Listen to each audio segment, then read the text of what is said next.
जय हिंद, नमस्कार। स्वागत है आप सभी का हमारे YouTube चैनल पर।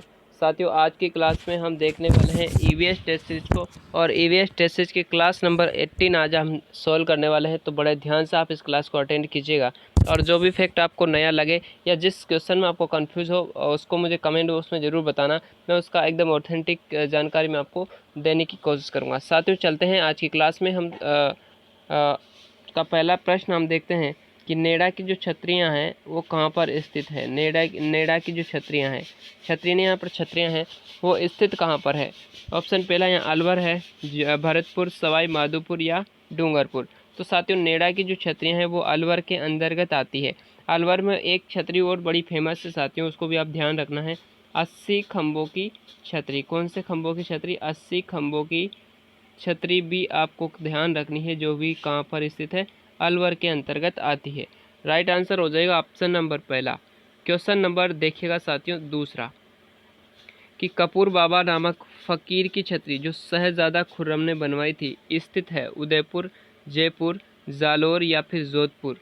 साथियों, इस क्वेश्चन का राइट आंसर जो होगा, इस क्वेश्चन का जो राइट आंसर होगा साथियों, वो हो जाएगा उदयपुर के अंतर्गत ये छतरी स्थित है। क्वेश्चन नंबर 2 का राइट आंसर हो जाएगा ऑप्शन नंबर पहला। ये जो कपूर बाबा की जो छतरी है साथियों, ये पिछोला झील के किनारे स्थित है। कहाँ पर? किस किनारे, किसके किनारे पर स्थित है? पिछोला। पिछोला जो झील है वहाँ पर ये छतरी बनी हुई है। ओके साथियों, ये भी आप ध्यान रख लेना है। क्वेश्चन देखिएगा कि वीर विदिका कहाँ है। हर विलास उद्यान में, मंडोर उद्यान, उम्मेद उद्यान या फिर महिला बाग झालरा। तो साथियों, हर विदिका जो स्थित है वो मंडोर उद्यान के अंतर्गत, और मंडोर उद्यान जो है वो कहाँ पर है, तो वो साथियों आपको देखना है जोधपुर में स्थित है मंडोर उद्यान, और मंडोर उद्यान में स्थित है साथियों वीर विदिका। नेक्स्ट क्वेश्चन देखिएगा, शौर्य उद्यान कहाँ पर है। जयपुर, अजमेर, जोधपुर या पाली। तो जो शौर्य उद्यान है साथियों, वो अपने पास कहाँ पर स्थित है? अजमेर में स्थित है। राइट आंसर क्या हो जाएगा? ऑप्शन नंबर बी हो जाएगा आपका राइट आंसर। क्वेश्चन देखिएगा, औस्ती जी की बावड़ी एवं तपस्वी जी की बावड़ी कहाँ स्थित है। औस्ती जी और तपस्वी जी, साबाद, मांगरोल, अकलेरा या मंडोर। तो जो औस्ती जी की बावड़ी और तपस्वी जी की जो बावड़ियाँ हैं साथियों, वो स्थित है शाहाबाद के अंदर, और शाहाबाद पड़ता है साथी हैं आपके शहर बारा के अंदर। कहाँ पर पड़ता है? बारा में। राइट आंसर क्या हो जाएगा? ऑप्शन नंबर पहला हो जाएगा आपका राइट आंसर। क्वेश्चन नंबर देखिएगा, क्वेश्चन नंबर 6 है साथियों, कि रेगिस्तान का जल महल कहा जाता है। सरड़ा रानी की बावड़ी, भटाडू का कुआं, रानी जी की बावड़ी या महिला बाग का झालरा। तो रेगिस्तान का जो जल महल है साथियों, वो किसको कहते हैं? भटाडू का कुआं, जो फिर कहाँ पर है? बाड़मेर के अंतर्गत। अब भटाडू का जो कुआं है साथियों, इसका जो निर्माण है वो किसने करवाया था, ये भी आपको ध्यान रखना है साथियों। इसका जो निर्माण करवाया था, क्वेश्चन नंबर 6 का आपको राइट आंसर देखना है। इसका जो निर्माण करवाया था साथियों, रावल गुलाब सिंह के द्वारा इसका निर्माण करवाया था। किसके द्वारा? रावल गुलाब सिंह के द्वारा इसका निर्माण करवाया गया था। तो ये आपको भी ध्यान रखना है।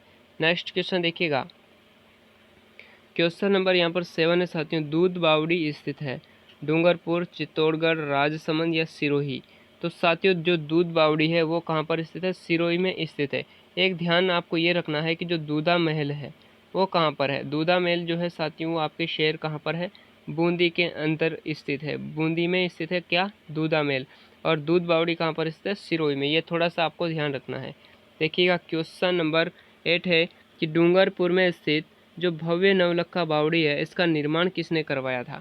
रानी रतन कंवर, रानी सैल कंवर, रानी प्रेमल देवी या रानी धारा देवी। क्वेश्चन नंबर 8 का राइट आंसर क्या होगा? तो क्वेश्चन नंबर 8 का जो राइट आंसर है साथियों, वो होगा आपका ऑप्शन नंबर सी, यानी कि रानी प्रेमल देवी। ये जो रानी प्रेमल देवी थी साथियों, ये आसकरण की पत्नी थी। किसकी थी? आसकरण की पत्नी थी। और आसकरण की पत्नी ने ही नवलखा बावड़ी का निर्माण करवाया था, जो कहाँ पर स्थित है? डूंगरपुर में। और नवलखा देखिएगा, आपको थोड़ी सी मैं यहाँ पर दे देता हूँ कि जो नवलखा और क्या क्या प्रसिद्ध है। यहाँ पर नवलखा में अगर हम बात करें तो आपको पता होगा साथियों, नवलखा झील भी स्थित है। नवलखा झील और नवलखा झील कहाँ पर है? तो यह है साथियों आपके शहर बूंदी के अंदर है नवलखा झील। ठीक है। नवलखा महल भी आपको ध्यान रखना है। नवलखा महल जो है वो कहाँ पर है? उदयपुर में है। कहाँ पर है साथियों? नवलखा महल है साथियों उदयपुर में। नवलखा मंदिर जो है साथियों वो कहाँ पर है? नवलखा मंदिर तो वो आपका आ जाएगा पाली के अंदर। ठीक है। और क्या क्या आता है नवलखा के अंदर? और बात हम करें कि नवलखा जो बुर्ज है, नवलखा जो बुर्ज है, ये बुर्ज है साथियों चित्तौड़गढ़ दुर्ग में। कहाँ पर है? चित्तौड़गढ़ दुर्ग में। ठीक है, चित्तौड़गढ़ दुर्ग में। और साथियों आपको ध्यान रखना नवलखा जो दुर्ग है, नवलखा दुर्ग भी आपको ध्यान रखना है। नवलखा दुर्ग और नवलखा दुर्ग है साथियों झालरा पाटन झालावाड़ के अंदर। झालरा पाटन और झालरा पाटन कहाँ है? कहाँ पर पड़ता है? झालावाड़ में पड़ता है। ये थोड़ी सी जानकारी मैंने आपको दी है, ये भी आपको ध्यान रखना है साथियों। नेक्स्ट क्वेश्चन देखिएगा, क्वेश्चन नंबर 9 है कि जट कतराई कहा जाता है। भरतपुर का हस्तशिल्प। बालों को काटकर सिर पर नई नई डिजाइन बनाने की कला है। ऊँट के शरीर के बालों को कतर कर शरीर पर कई तरह की आकृतियों को उकेरने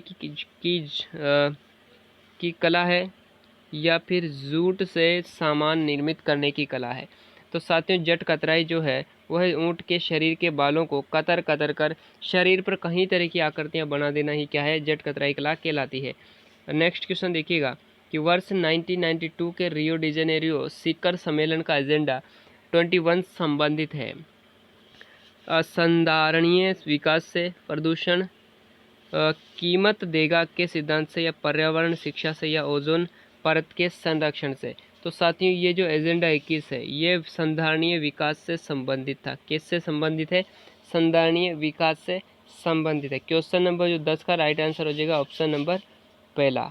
अब देखिएगा नेक्स्ट क्वेश्चन, निम्न में से कौन सी अंतर्राष्ट्रीय संस्था पूरे विश्व में पर्यावरण सुरक्षा की देखभाल करती है?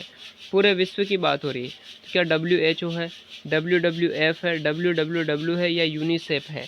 तो साथियों पूरे विश्व की बात हम करें तो ये आ जाएगा WWF, world wild life fund. ठीक है, वर्ल्ड वाइल्ड लाइफ फंड। स्थापना अगर हम बात करें वर्ल्ड वाइल्ड लाइफ फंड की, अगर स्थापना की बात करें साथियों तो इसकी जो स्थापना हुई थी वो हुई थी 29 अप्रैल को।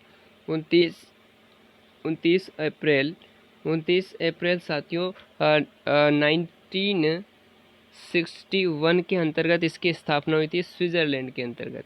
कहाँ पर? स्विट्ज़रलैंड में इसकी स्थापना हुई थी। कब? 1961, 29 अप्रैल 1961 को WWF।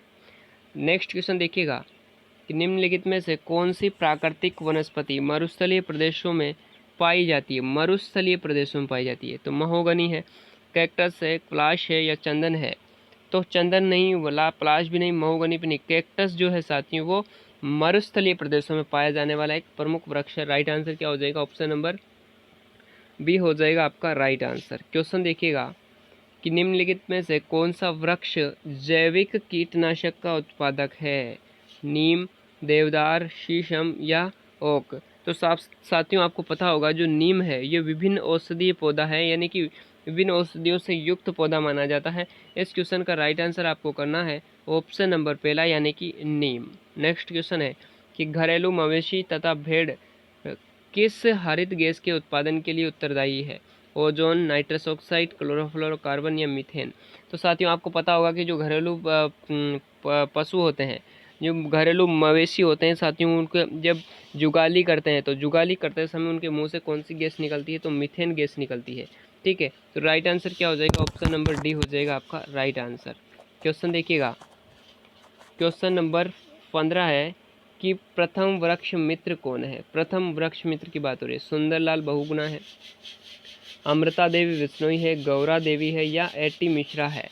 तो एटी मिश्रा तो साथियों 2020 में जो वृक्ष मित्र चुने गए थे वो कौन थे? 2020 के वृक्ष मित्र कौन है? 2020 के वृक्ष मित्र, 2020 के वृक्ष मित्र कौन है? तो 2020 के वृक्ष मित्र कौन हो जाएंगे आपके? एटी मिश्रा है। लेकिन प्रथम वृक्ष मित्र की बात हो रही है तो आपका राइट आंसर करना है आपको गौरा देवी। गौरा देवी है साथियों, ये प्रथम वृक्ष मित्र के अंतर्गत आती है। नेक्स्ट आज का सेशन हम यहीं पर समाप्त करते हैं। उम्मीद करता हूँ ये क्लास आपको पसंद आई होगी। अगर आपको ये क्लास पसंद आए तो मुझे कमेंट बॉक्स में ज़रूर बता के जाना। ठीक है साथियों, मिलते हैं नेक्स्ट सेशन में। आज के लिए इतना ही, धन्यवाद।